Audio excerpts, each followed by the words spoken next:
Hello friends, welcome to Vipra mind channel. आज इस session में हम डिस्कस करेंगे the relationship between the zeros and coefficient of a quadratic polynomial. So this is very important part of chapter number 2, that is polynomial chapter of class 10th। So अगर आपको ये concept समझ में आ गया, सो I am sure आपका ये chapter almost 30 to 40% यहीं cover हो जाएगा, बिकॉज बहुत सारे क्वेश्चन ये कॉन्सेप्ट पे बेस्ड है। So let's start with the session. So before that हम एक क्वेश्चन देखेंगे, that is x square plus 7x plus 12 equals to 0। So this is a quadratic equation. So आपने 9th स्टैंडर्ड में पढ़ा होगा in polynomial chapter, that is zeros of a given polynomial or factor of a given polynomial and splitting the middle term. So ये अगर एक quadratic polynomial है तो अगर मुझे इसका ज़ीरो निकालना है, so I'll equate with zero. So अब इसका ज़ीरो अगर मुझे कैलकुलेट करना है, and what do mean by zero of the given polynomial, मतलब वेरिएबल का क्या वैल्यू इधर मैं पुट करूँगा, so I will get equals to zero. So that is known as the zero of the given polynomial. और quadratic equation है जिसका degree 2 होता है, तो इसके कितने ज़ीरोज़ होंगे, there will be 2 zeros. Okay, so splitting the middle term आपने किया होगा। जैसे यहाँ पर मुझे समेशन टर्म क्या चाहिए, +7x, एंड प्रोडक्ट टर्म क्या चाहिए यहाँ पर 12 into x square, that is 12x²। But हम यहाँ पर अभी मैं सिर्फ कांस्टेंट वैल्यू से अगर मैं ये करता हूँ, तो आई वांट +7 एंड +12। तो मल्टीप्लिकेशन करके +12 चाहिए, और प्लस और माइनस करके मुझे +7 चाहिए। तो कौन से दो नंबर होंगे, 4x and 3x, that is 4 into 3 is 12 and 4 + 3 is 7। So ये हो जाएगा 4x + 3x + 12 equals to 0। So splitting the middle term, तो हम ये जो 7x है उसके जगह हमने +4x and +3x, that is 7x। सो अब ये दोनों टर्म में x कॉमन है, so will take x is common, so x + 4 हो जाएगा। अगेन इन दोनों टर्म में 3 कॉमन है, सो x 3 इंटू 4 इज़ 12, तो इक्वल्स टू 0। सो ये क्या हो जाएगा, x + 4 इधर कॉमन है, सो x + 4 हमने बाहर ले लिया, एंड x + 3 यहाँ पर बचा, equals to 0। Then x + 4 will be equals to 0, और x + 3 will be equals to 0। So x + 4 sorry x + 4 equals to 0, तो अगर हम +4 को वहाँ ट्रांसपोज करेंगे तो -4 हो जाएगा, तो 0 - 4 इज़ -4, एंड x + 3 ये +3 वहाँ ट्रांसपोज है, तो 0 - 3 दैट इज़ -3। तो इसके दो ज़ीरोज़ क्या है, दैट इज़ -4 एंड -3। तो इसके ये दो ज़ीरोज़ हैं। Okay, so if -4 and -3 are the two zeros, तो अगर मैं इसको रिवर्स प्रोसेस में जाऊँ, अगर मैं इसको रिवर्स प्रोसेस में लिखूँ, तो अगर मुझे बोला है कि एक क्वाड्रेटिक पॉलिनोमियल है जिसका ज़ीरोज़ -4 है और -3 है, तो वो क्वाड्रेटिक पॉलिनोमियल क्या होगा, तो मैं इसको रिवर्स प्रोसेस में लिखता हूँ। तो अगर ये ज़ीरो है, तो इसको नेक्स्ट इसके जो प्रीवियस स्टेप है, तो इसका फैक्टर, अभी x + 4 और x + 3 ये इसके फैक्टर्स हैं, दे आर फैक्टर्स। तो अब मैं क्या करूँगा इसके रिवर्स प्रोसेस में, तो x = -4 है, तो मैं इधर लूँगा तो क्या हो जाएगा, x + 4 हो जाएगा, एंड x = -3 यहाँ ट्रांसपोज करूँगा तो x + 3 हो जाएगा। अगर ये ज़ीरो है, दैट -4 एंड -3 आर ज़ीरोज़, तो I can write x + 4 and x + 3 are the factors, they are factors. तो now it is equal to, ये क्या इक्वल हो जाएगा, अभी x + 4 एंड x + 3, अभी इसको अगर हम मल्टीप्लाई करते हैं बाय डिस्ट्रीब्यूटिव लॉ, या हमारे पास आइडेंटिटी है x + a x + b, तो क्या हो जाएगा, x² + a + b, that is 4 + 3 into x + a into b, that is 4 into 3, that is 12। तो ये हो जाएगा x² + 7x, 4 + 3 that is 7x + 12, क्या हो गया, +12। Okay, so again we got the same, that is x² + 7x + 12। तो अगर मैं इसको रिवर्स प्रोसेस में बोलूँ, कि अगर मैं बोलूँ -4 और -3 उसके ज़ीरोज़ है, तो I can write x + 4 and x + 3 will be the factors of that given polynomial. Then इसको अगर मैं मल्टीप्लाई करता हूँ, तो I get x² + 4x 4 + 3x + 12, so I get x² + 7x + 12, so I'll get the same expression. Okay, so अभी यही जो हमने देखा प्रोसेस, वही सेम प्रोसेस लेके अभी हम यहाँ पर रिलेशन कैलकुलेट करेंगे। सो रिलेशन फाइंड आउट करेंगे. सो अगर मैं बोलता हूँ एक एक्सप्रेशन ले लेता हूँ, for example f of x this is one quadratic polynomial a x square plus b x plus c. ये क्या है? This is a quadratic polynomial. तो मैं क्या बोलता हूँ, let alpha and beta be the zeros of the given quadratic polynomial. ये quadratic polynomial है a x square plus b x plus c. एक क्वाड्रेटिक पॉलिनोमियल है और इसका ज़ीरो क्या है? Alpha and beta. जैसे ये एक पॉलिनोमियल था तो इसका ज़ीरोज़ क्या था? -4 एंड -3. या मैंने जैसे बोला, अगर मुझे बोला है कि दिस आर 2 ज़ीरोज़, अगर ये 2 ज़ीरोज़ है तो अब वो पॉलिनोमियल क्या होगा? मैं अगर रिवर्स प्रोसेस में जाऊँगा तो मुझे ये पॉलिनोमियल, तो ये पॉलिनोमियल ये है. और अगर उसका ज़ीरोज़ क्या है? Alpha and beta. अगर alpha and beta are the zeros, ये हमने दो वेरिएबल लिए, तो alpha and beta are zeros, तो उसके फैक्टर्स क्या होंगे? उसके फैक्टर्स क्या होंगे? Therefore x minus alpha and x minus beta, sorry this is x minus beta are the factors of the given polynomial. अब जैसे मैंने यहाँ बोला था x equals to -4 and x equals to -3. -4 -3 अगर उसके ज़ीरोज़ है तो उसके फैक्टर्स क्या हो गए? x+4 and x+3. तो वैसे अगर अल्फ़ा और बीटा उसके ज़ीरोज़ है तो उसके फैक्टर्स क्या होंगे? x minus alpha and x minus beta. Okay, तो इसका मतलब क्या हुआ? देयरफॉर f ऑफ x, जो f ऑफ x होगा वो किसके बराबर होगा? f of x that is the polynomial, जो हमारा क्वाड्रेटिक पॉलिनोमियल है. जैसे यहाँ पर x square plus 7x plus 12 था, तो वो किसके बराबर होगा? x+4 into x+3. वैसे यहाँ पर अगर मैं ये दो ज़ीरोज़ है तो क्या होगा? x minus alpha and x minus beta होगा. तो ये जो क्वाड्रेटिक पॉलिनोमियल है वो किसके बराबर होगा? The product of that two factor, जो दो उसके दो फैक्टर्स है, that is x minus alpha and x minus beta, and it is multiplied with certain constant value k. यहाँ पर कोई कांस्टेंट वैल्यू भी हो सकता है. अब जैसे यहाँ पर वो कांस्टेंट जो है, देखो x+4 एंड x+3, तो यहाँ पर अगर देखेंगे तो यहाँ पर ये कांस्टेंट वैल्यू क्या है? 1.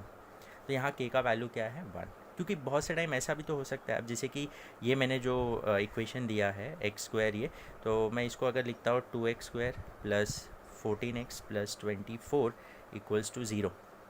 तो अगर देखेंगे तो हर एक टर्म में 2 कॉमन है. तो अगर मैं 2 से डिवाइड करता हूँ या 2 कॉमन ले लेता हूँ तो यहाँ पर क्या हो जाएगा? 2 कॉमन ले लिया तो एक्स स्क्वायर हो जाएगा, ये हो जाएगा 7x प्लस 12 इक्वल्स टू 0. ये सेम यही इक्वेशन आ गया. मतलब ये सब में ये भी एक क्वाड्रेटिक पॉलिनोमियल है. तो इसमें हमने देखा हर एक टर्म में 2 कॉमन है. मतलब इसको अगर मैं 2 से मल्टीप्लाई कर दूंगा तो मुझे ये आएगा. तो अगर इसमें 2 कॉमन ले लिया तो मुझे क्या लगा? X square plus 7x plus 12. तो अब x square plus 7x plus 12 अगर हम इसको फैक्टराइज करेंगे तो मुझे क्या मिला? x+4 एंड x+3 ये मिला. तो वैसे ही यहाँ पर कांस्टेंट वैल्यू क्या है? इधर 2. मतलब ये सेम इक्वेशन को अगर मैं 2 से मल्टीप्लाई करूँगा तो 2 कॉमन आ जाएगा और इसके फैक्टर्स क्या होंगे? x+4 और x+3. बट यहाँ सर्टेन कांस्टेंट वैल्यू से मल्टीप्लाई हो रहा है, 2 से मल्टीप्लाई हो रहा है. यहाँ अगर इसको मैं 3 से मल्टीप्लाई करूँगा तो क्या हो जाएगा? 3x square plus 21x plus 36 equals to 0. तो अगर अगेन मैं यहाँ 3 कॉमन लूँ, बाहर ले लिया तो again I will get the same, x square plus 7x plus 12 equals to 0. तो यहाँ पर 3 कांस्टेंट. वो ये वाला जो इक्वेशन है, ये वाला इक्वेशन और ये वाला equation, they are nothing but the same. हाँ, जस्ट यहाँ पर अगर मैं 3 एज अ कॉमन फैक्टर निकाल लूँ, यहाँ 2 एज अ कॉमन फैक्टर, तो यहाँ k का वैल्यू 2 है, यहाँ k का वैल्यू 3 है. बट फैक्टर्स क्या आएंगे? x+4 x+3. यहाँ पर भी अगर 3 कॉमन ले लो तो अगर अंदर क्या आएगा? X square plus 7x plus 12. तो again I will gate x+4 x+3 and बाहर 3 कॉमन आ गया. अब यहाँ पर क्या था? कांस्टेंट सब में कॉमन क्या था? 1. कॉमन फैक्टर 1 था. तो यहाँ k का वैल्यू क्या होगा? 1. तो यहाँ पर इसलिए मैंने k का वैल्यू क्या ले लिया? It can be any constant value. वो 2 हो सकता है, 3 हो सकता है, 5 हो सकता है, कुछ भी हो सकता है वो. सो यहाँ पर मैंने k कांस्टेंट ले लिया. सो नाउ अब अगर मैं ये ब्रैकेट को ओपन करता हूँ again, so what I will get here is x square minus alpha plus beta x plus alpha into beta, alpha into beta. तो यहाँ पर आपको फॉर्मूला यूज़ करना है x minus a x minus B, या आप ये ब्रैकेट ओपन करेंगे तो वो मिल जाएगा। तो x minus a x minus b is x square minus alpha plus beta, that is a plus b into x plus alpha into beta. Okay, so now ये आ गया हमको, इसको जब मल्टीप्लाई किया तो हमको ये टर्म आ गया। ना open the bracket, bracket open करेंगे तो क्या हो जाएगा, k x square minus k bracket alpha plus beta into x plus k alpha into beta, ये के हमने मल्टीप्लाई कर। And now what is f of x? तो एफ ऑफ एक्स क्या है, is nothing but a x square plus b x plus c. ये f of x जिसका हमने zeros क्या लिया, alpha and beta are the zeros of the given polynomial, that is f of x, and we know that, तो therefore this polynomial, जैसे मैंने बोला कि अगर जीरोज़ -4 -3 लेता हूँ तो वो polynomial क्या बनेगा, वो quadratic polynomial क्या बनेगा, x square plus 7x plus 12, that means what, x square plus 7x plus 12 will be nothing but equals to x plus 4 into x plus 3। वैसे सेम वो f of x जो है a x square plus b x plus c is nothing but k x minus alpha x minus beta. तो हमने ये इसको multiply किया तो हमको ये टर्म आ रहा है, that means this is nothing but equals to this. Okay, so अब देखो दोनों साइड क्या है, इक्वल है। If they are equal, so जो लाइक टर्म्स होंगे, अब जैसे ए एक्स स्क्वायर यहाँ पर है और यहाँ के एक्स स्क्वायर है, तो एक्स स्क्वायर ये भी एक्स स्क्वायर है, तो इसके जो कोएफिशिएंट्स होंगे वो क्या होंगे, सेम होंगे, because they are equal to each other. तो अगर दोनों साइड सेम टर्म्स है, हाँ, तो क्या होंगे, उनके जो ये कोएफिशिएंट्स होंगे वो सेम ही होंगे। यहाँ पर ए एक्स स्क्वायर है, यहाँ पर के एक्स स्क्वायर है, दैट मीन्स व्हाट, के विल बी इक्वल टू ए। तो देयरफॉर अगर हम कंपेयर करते हैं यहाँ पर, तो ए का वैल्यू क्या हो जाएगा, के बराबर हो जाएगा। वैसे ही सेम बी एक्स, तो यहाँ एक्स वाला टर्म कौन सा है, एक्स के साथ क्या टर्म है यहाँ पर, माइनस के x sorry alpha plus beta. तो यहाँ पर अगर हम कंपेयर करते हैं इससे, तो यहाँ एक्स स्क्वायर टर्म जो है तो उधर हमको मिला ए जो है वो के बराबर होगा क्योंकि इक्वल है ना। तो एंड वैसे ही सेम यहाँ बी एक्स है, तो यहाँ एक्स वाला जो टर्म है तो उसके साथ उसके पहले ये जो कोएफिशिएंट है वो किसके बराबर होगा, बी के बराबर। तो बी का वैल्यू किसके बराबर हुआ, minus k alpha plus beta. Same यहाँ पर अब सी मतलब यहाँ पर कांस्टेंट, यहाँ पर एक्स टर्म नहीं है, तो यहाँ पर देखो विदाउट एक्स वाला जो टर्म है दैट इज़ ये कांस्टेंट वैल्यू, तो सी किसके बराबर हुआ, तो c will be nothing but k alpha beta, k क्या होगा, alpha beta. Okay, so now अब यहाँ पर देखेंगे तो a is equals to k, now b is equals to minus k alpha beta, alpha plus beta. तो अब क्या मैं ऐसा लिख सकता हूँ इसको, b upon minus k is equal to alpha plus beta. मैंने के को यहाँ ट्रांसपोज किया तो यहाँ आके डिवाइड हो गया। ओके, सो b अपॉन माइनस के किसके बराबर है, a के बराबर है, तो क्या मैं इधर लिख सकता हूँ a, तो b upon minus a is equals to alpha plus beta, क्या हुआ, अल्फ़ा प्लस बीटा। तो b upon minus a that nothing but minus b by a, minus b by a is equals to alpha plus beta हो गया। तो minus b by ए किसके बराबर है, alpha plus beta. What is alpha and beta, alpha and beta are the zeros, they are zeros. So the sum of the zeros, the sum of the zeros of the given polynomial, तो given polynomial का zero क्या है, alpha और beta, तो उनका जो सम है वो किसके बराबर है, minus b by a. So alpha plus beta is nothing but equals to minus b by a is equal to minus what is b क्या है यहाँ पर, b is nothing but the coefficient of x, it is the coefficient of x ना, b जो है वो x का coefficient है, तो माइनस b जो है वो कोएफिशिएंट ऑफ x, क्या है, कोएफिशिएंट ऑफ x। और a क्या है, what is a is constant, a जो है वो क्या है, कांस्टेंट टर्म, हाँ, दैट इज़ सॉरी a क्या है यहाँ पर, a जो है coefficient of, a is coefficient of x square, क्या है, एक्स स्क्वायर। यहाँ पर a जो है वो क्या है, यहाँ पर that is the coefficient of x square.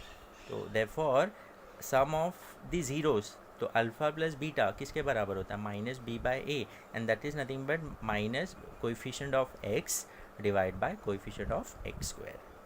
And similarly अब यहाँ पर देखो हमको ए मिला, बी है, ये सी। अब सी की बात करो तो c is what, k alpha into beta. तो क्या मैं इसको सी बाय के लिखता हूँ is equal to alpha beta, alpha into beta. K को मैंने यहाँ ट्रांसपोज कर दिया। व्हाट इज़ के, के किसके बराबर है, ए के बराबर है। तो क्या मैं लिख सकता हूँ c by a is equals to alpha into beta. तो alpha into beta means product of the zeros, या प्रोडक्ट ऑफ द, जो यहाँ पर हमको alpha and beta that is zeros, तो प्रोडक्ट ऑफ द ज़ीरोज़। तो अल्फ़ा इंटू बीटा किसके बराबर है, c by a. And what is c here, c जो है वो क्या है, कांस्टेंट टर्म है। क्या है, constant term, that is c is constant term. So this is constant term divide by a. What is a, a is nothing but coefficient of x square, coefficient of x square. Okay, so this is a very important relation जो आपको पता होना चाहिए, that is what, the product of the zeros, जो given polynomial का जो zeros होगा उनका जो सम होगा अल्फ़ा प्लस बीटा, वो हमेशा किसके बराबर होगा, minus b by a, that is the coefficient of x divide by coefficient of x square. And उनका जो प्रोडक्ट होगा, जो ज़ीरोज़ जो होगा उनका जो प्रोडक्ट होगा अल्फ़ा इंटू बीटा, वो किसके बराबर होगा, c by a, that is constant term divide by coefficient of x square. अब यहाँ पर ही जो हमने एग्जाम्पल लिया, अगर आप देखेंगे यहाँ पर हमने जो एग्ज़ाम्पल लिया ये यहाँ पर, तो अगर मैं बोलूँ इसके ज़ीरोज़ क्या है, -4 और -3, तो अगर इनका मैं सम लेता हूँ, सम ऑफ ज़ीरो, जैसे हमको यहाँ रिलेशन क्या मिला, अल्फ़ा प्लस बीटा, तो अल्फ़ा प्लस बीटा, वैसे यहाँ अल्फ़ा क्या है, -4 और बीटा क्या है, -3। तो sum of zeros alpha plus beta, तो -4 प्लस -3, तो -4 -3 किसके बराबर है, -4 -3 दैट इज़ -7 के बराबर वैल्यू आ रहा है। अब अल्फ़ा प्लस बीटा किसके बराबर है, minus b by a, minus b by ए, तो माइनस बी बाय ए, तो यहाँ से हम कंपेयर करेंगे तो यहाँ पर देखो बी क्या है, बी मतलब कोएफिशिएंट ऑफ एक्स होता है, तो बी क्या है 7, तो it is minus b by a होता है, तो इक्वल्स टू माइनस बी का वैल्यू क्या है इधर 7 डिवाइड बाय ए का वैल्यू क्या है इधर, कोएफिशिएंट ऑफ एक्स स्क्वायर, ए का वैल्यू क्या है 1, तो -7 बाय 1 इज़ व्हाट, -7। तो देखो दोनों जो अल्फ़ा प्लस बीटा, अल्फ़ा और बीटा जो आ रहा है उनका जो सम है -7 के बराबर आ रहा है, और माइनस बी बाय ए जो वैल्यू है वो भी किसके बराबर आ रहा है, -7 के बराबर आ रहा है। इसका मतलब अल्फ़ा प्लस बीटा का वैल्यू हमेशा माइनस बी बाय ए के बराबर होगा। वैसे ही सेम अगर मैं बोलूँ इसका value alpha into beta, alpha into beta अभी हमने डिस्कस किया, अल्फ़ा इंटू बीटा किसके बराबर होता है, सी बाय ए, तो सी बाय ए, पहले अल्फ़ा इंटू बीटा, तो यहाँ ये वाले एग्जांपल में अल्फ़ा मतलब -4, बीटा मतलब -3, तो -4 -3 करेंगे तो माइनस माइनस प्लस, तो 4 इंटू 3 12 आ जाएगा।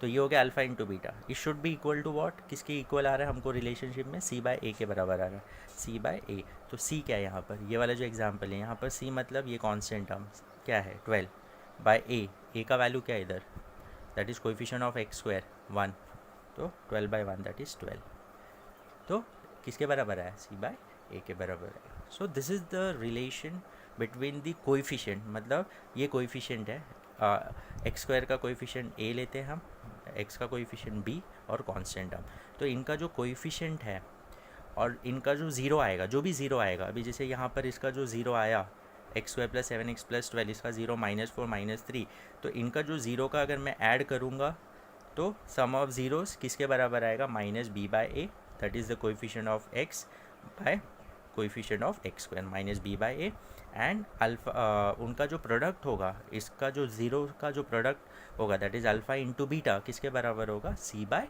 ए के बराबर होगा, that is the constant term divide by coefficient of x square. So this is a very important relation जो आपको ये चैप्टर में काफ़ी यूज़ होगा, और आपको वेरिफिकेशन भी आएगा कि आप वेरीफाई करिए। पहले उसका ज़ीरो निकालना है, तो ज़ीरो निकालने के लिए हम क्या करते हैं, ये स्प्लिटिंग द मिडल टर्म, आपको ज़ीरो मिल जाएगा। फिर ये ज़ीरो मिलने के बाद हम सम ऑफ ज़ीरोज़ लेंगे, sum of zeros alpha plus beta, हम चेक करेंगे कि अल्फ़ा प्लस बीटा, जो अल्फ़ा और बीटा आ रहा है उनका sum minus b by a के बराबर है कि नहीं, वो चेक करेंगे। एंड अल्फ़ा इंटू बीटा करेंगे तो वो सी बाई ए के बराबर आ रहा है कि नहीं, तो वो वेरिफिकेशन आपको करना होगा। तो आपको ये होप यू हैव अंडरस्टूड। तो हमने एक शॉर्ट में बता रहा हूँ कि हमको बोला है अल्फ़ा और बीटा उसके ज़ीरोज़ हैं, हमको दिया है, हमने अज्यूम किया यहाँ पर अल्फ़ा और बीटा हमने अज्यूम किया कि ये इसके ज़ीरोज़ है। अगर ज़ीरोज़ है तो x minus alpha and x minus beta उसका फैक्टर्स होगा। यहाँ पर जो भी है, यहाँ प्लस साइन है तो ये माइनस हो जाए। जैसे यहाँ देखो एक्स इक्वल्स टू -4 और एक्स इक्वल्स टू -3, तो एक्स प्लस 4 और एक्स प्लस 3 उसके फैक्टर्स होंगे। अगर यहाँ प्लस होता है एक्स प्लस, यहाँ एक्स इक्वल्स टू 4 होता है तो एक्स माइनस 4 हो जाता, उसका अपोजिट साइन हो जाएगा। तो यहाँ पर हमने देखा। और ये के क्यों लिया मैंने, क्योंकि ये सेम इक्वेशन को अगर मैं 3 से मल्टीप्लाई करूँगा तो ये नया इक्वेशन बनेगा, तो बट उसमें 3 कॉमन होगा, तो अगेन उसके फैक्टर्स तो सेम ही रहेंगे। क्या होंगे? फैक्टर्स सेम ही रहेंगे, जस्ट 3 एक कांस्टेंट वैल्यू बाहर आ जाए। जैसे अगर 2 से मल्टीप्लाई तो 2 bracket x plus 4 x plus 3, तो इसके factors x plus 4 x plus 3 है, ये कांस्टेंट वैल्यू। वैसे ये हमने कांस्टेंट वैल्यू के ले लिया, फिर हमने इसको x minus a x minus b का फॉर्मूला आइडेंटिटी यूज़ किया तो हमको ये मिल गया। तो ब्रैकेट ओपन किया, then we have compare this both the side because both are equal to each other. तो जो एक्स स्क्वायर टर्म्स होंगे वो सेम होंगे, एक्स वाले टर्म जो होंगे वो सेम होंगे और कांस्टेंट टर्म सेम होंगे। हाँ, तो उसको इक्वेट किया तो हमको ए का वैल्यू के आ गया, बी का value minus k alpha plus beta, सी का वैल्यू के अल्फ़ा इंटू बीटा आ गया। फिर यहाँ पर हमने के यहाँ सब ट्रांसपोज किया माइनस के, तो बी अपॉन के जगह मैंने ए लिखा, तो minus b by a equals to alpha plus beta, मतलब सम ऑफ ज़ीरोज़ आ गया। एंड उसके बाद हमको ये रिलेशन आ गया। उसके बाद हमने c equals to k alpha beta जो है, के को मैंने यहाँ पुट किया, तो c by k equals to alpha beta, that is product of zeros c by k, और के किसके बराबर है? ए के बराबर है, तो c by a is equals to alpha beta. तो the product of zeros is equal to c by a and the sum of zero is minus b by a. आपको ये दो रिलेशन याद रखना है, और ये कैसे आया वो मैंने यहाँ पर आपको डिराइव करके दिखाया। Hope you have understood. Still अगर आपको कुछ डाउट है, मैंने बहुत स्लो समझाया है, हर एक स्टेप समझाया है, तो अगर still if you have any doubt you can write in a comment section. Thank you.